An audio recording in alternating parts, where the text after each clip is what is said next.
मुंबई में global piece honours 2025 में 26/11 मुंबई हमलों के नायकों और पहलगाम आतंकी हमले के पीड़ित परिवारों को विशेष सम्मान दिया गया। ये कार्यक्रम दिव्यज फाउंडेशन के माध्यम से आयोजित किया गया, जिसका नेतृत्व महाराष्ट्र के मुख्यमंत्री देवेंद्र फडणवीस की पत्नी अमृता फडणवीस ने किया।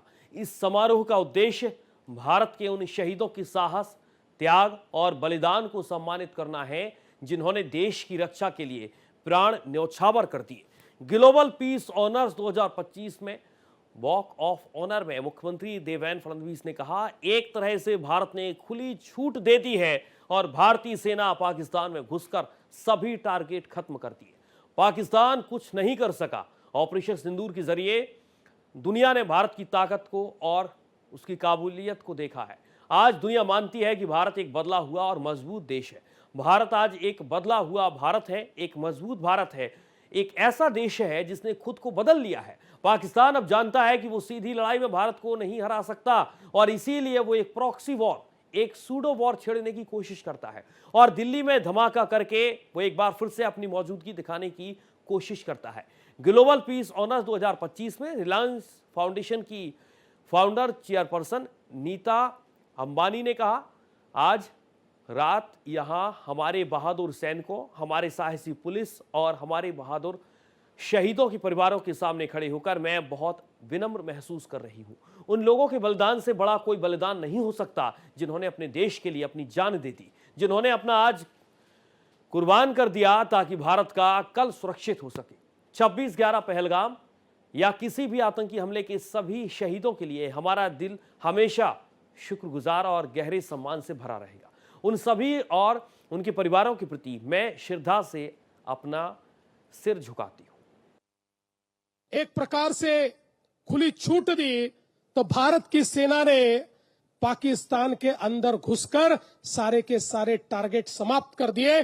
पाकिस्तान कुछ नहीं कर पाया और एक प्रकार से ऑपरेशन सिंदूर के माध्यम से भारत की ताकत, भारत की क्षमता ये दुनिया ने देखी और आज दुनिया ये मानती है कि भारत एक बदला हुआ देश है, भारत एक मजबूत देश है।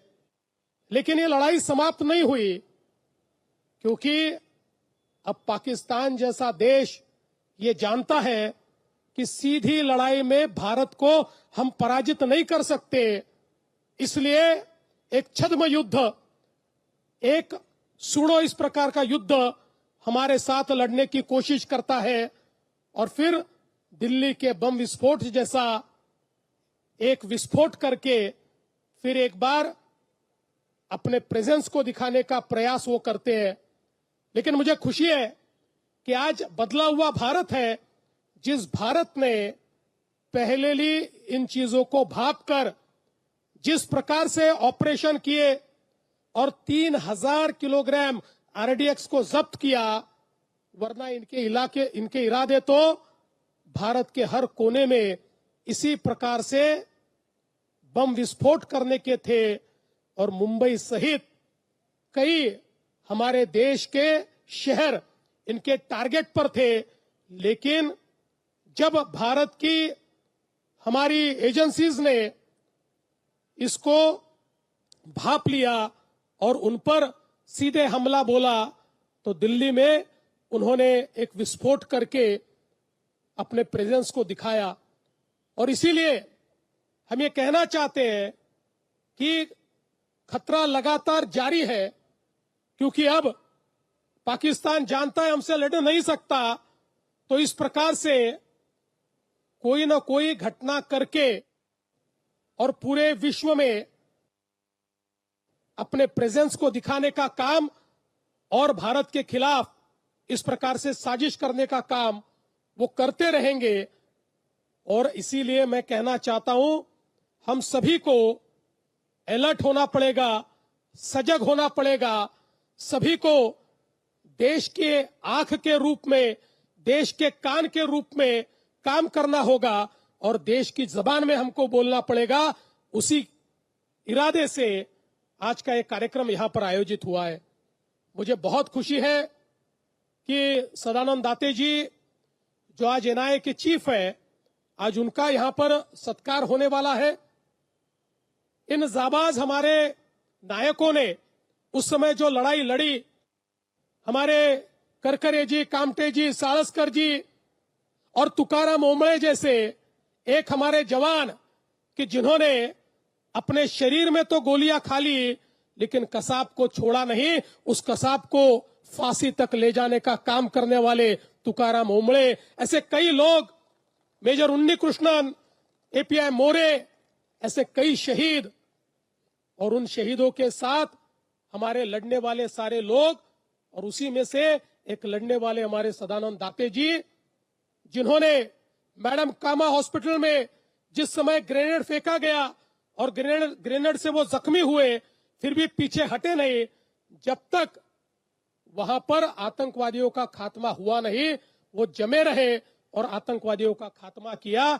ऐसे हमारे दाते जी का आज यहां पर स्वागत और सत्कार करते हुए हमें बहुत खुशी है। और उसी के साथ साथ जैसे शांति के लिए लड़ना भी जरूरी है, वैसे ही शांति के लिए हम समाज में सकारात्मकता तैयार करें, ये भी बहुत जरूरी है। Standing here tonight in the presence of our valiant soldiers, our courageous police and the families of our brave martyrs, I feel profoundly humbled. There can be no greater sacrifice than the sacrifice of those who laid their lives for their nation, who gave up their today so that India can have a safer tomorrow. For all the martyrs of 26/11, of Pahalgam, of any terror attacks, our hearts will forever be full of gratitude and deep respect. To all of them and their families, I bow my head in reverence. 26/11 Pahalgam आतंकी हमला और हाल ही में हुए Delhi blast में अपने प्राणों की आहुति देने वाले बेगुनाह लोगों को मेरी विनम्र श्रद्धांजलि। और इन हमलों में शहादत पाने वाले हमारे वीर सुरक्षा कर्मियों को मेरा सादर नमन। आज देश के बहादुर सिपाहियों और जवानों के लिए मुझे कहा गया है ये 4 लाइनें कहना जो बहुत ही खूबसूरत हैं, तो ध्यान से सुनिएगा प्लीज। जब कोई पूछे तुमसे कि क्या करते हो, जब कोई पूछे तुमसे कि क्या करते हो, तो सीना ठोक कर कहना मैं देश की रक्षा करता हूं। पूछे अगर कोई कि कितना कमा लेते हो, हल्के से मुस्कुरा कर कहना 140 करोड़ लोगों की दुआएं कमा लेता हूं। और अगर मुड़कर फिर भी पूछे तुमसे कि कभी डर नहीं लगता, तो आंख से आंख मिलाकर कहना जो हम पे हमला करते हैं उनको लगता है। आज ग्लोबल पीस ऑनर्स के इस मौके पर मैं पूरे देश की तरफ से शहीदों के परिवारों को भी सलाम करता हूं। उन माओं को सलाम करना चाहता हूं जिनकी कोख ने इन बहादुर बेटों को जन्म दिया। उनके पिताजी के जज्बे को सलाम करना चाहता हूं, उनके पार्टनर्स के हौसले को सलाम करना चाहता हूं, क्योंकि जंग में वो थे और लड़ाई आप सबने भी लड़ी, वो भी बेहद हिम्मत और जांबाजी के साथ। आप सबको मेरा दिल से सलाम। इस देश के बारे में हमेशा कहा जाता है कि भारत कभी झुकता नहीं।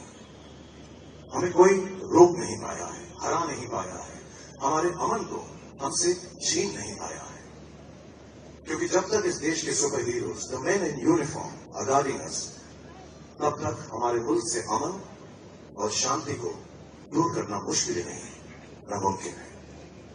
Piece is a beautiful thing. सारी दुनिया एक्चुअली इसी को खोजती है, इसी को पाने की कोशिश में लगी रहती है।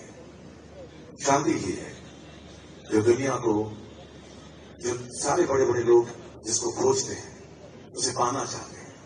शांति से खूबसूरत कुछ नहीं, क्योंकि शांति से भी विचार जागते हैं, बेहतर सोच जागती है, बेहतर रास्ता दिखाई देता है, नए आइडियाज दर्शाए जाते हैं। शांति ही सही मायनों में क्रांति है, एक बेहतर दुनिया के लिए। तो चलिए हम सब मिलकर शांति की ओर कदम बढ़ाएं, अपने आसपास जात पात भेदभाव तेरा मेरा भूल कर इंसानियत के रास्ते पर चले, ताकि देश की शांति के लिए हमारे वीरों की शहादत व्यर्थ न जाए। If we have peace amongst us, nothing can shake India, nothing can defeat India, and nothing can break the spirit of us Indians.